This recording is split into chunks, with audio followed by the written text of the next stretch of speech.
Another difference between Italian and Northern European art in the 16th century is how it's being sold and who is buying it. So in Italy, the church remains the primary patron, with wealthy aristocracy a close second. Northern Europe in the 16th century is already beginning to develop into the industrial powerhouse it will later become. And with that comes a corresponding beginning of what we call an open art market. Up until this point, most art has been made on the commission model, which means that if you have money, you go to an artist and ask for a specific type of painting, usually on a specific subject. You pay them money, often kind of half up front. They make the painting and you give them the rest of the money when the project is finished. In an open art market, we start to see a much broader range of people buy art, and the types of art they're buying are often not individualized to the patron or the purchaser, but much more generic. And we actually use the term genre painting to describe this type of painting. And these are usually scenes of ordinary people going about their everyday lives, just like we see here. And often these paintings are painted in an artist's studio first and sold only upon their completion.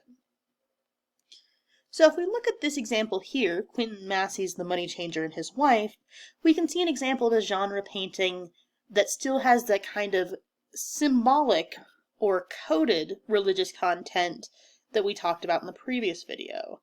We see a money changer, a man whose job it is to change one kind of currency for a local currency.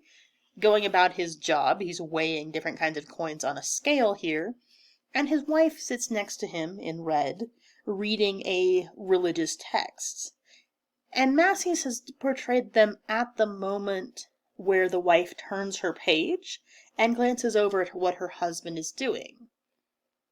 And if we look at this painting, we can see that behind them, their door is slightly open, and if we peek out into the road, we can see two older men who are standing around and idly gossiping. In contrast, if we look in front of them, we can see that in the front of the table is a round metal mirror, and reflected in that mirror is the shape of the cross in the panes. And if we look very closely, we can see the reflection of the church out front. So these people are literally in the space between sin and redemption. And there is a question in this painting. Is this woman going to go back to her text and go back to a godly way of thinking? Or is she going to be distracted by the money and worldly things that are her husband's possession? So there is a coded religious content here, but it's not the major feature of the painting.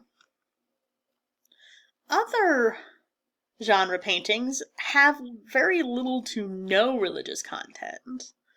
Peter Bruegel the Elder's Netherlandish Proverbs is almost a type of party game. There's over 100 proverbs or sayings that were common in Northern Europe at this time, depicted in this painting. And the idea is that viewers would try to figure out these different common sayings as they looked at the painting. And just to give you an idea, some of these, very few, are familiar to us today. So if we start with these figures here in the middle, we see the blind leading the blind. That phrase actually goes back to the Bible, which is why we also have it with a similar meaning in English.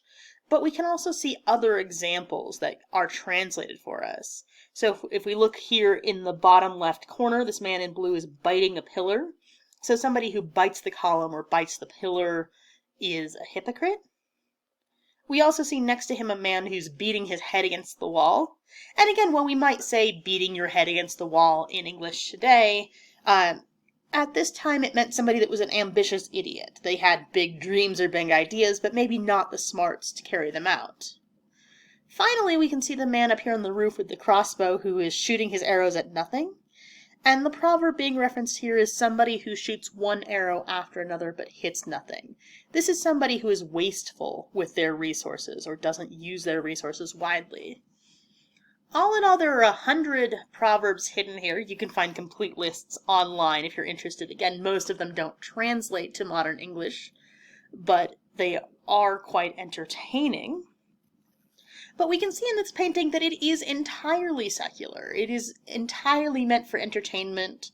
And while there may be some moral lesson in these proverbs, that's not the primary goal of this type of painting. It is much more secular, and it is much more meant for entertainment rather than for a kind of moral purpose.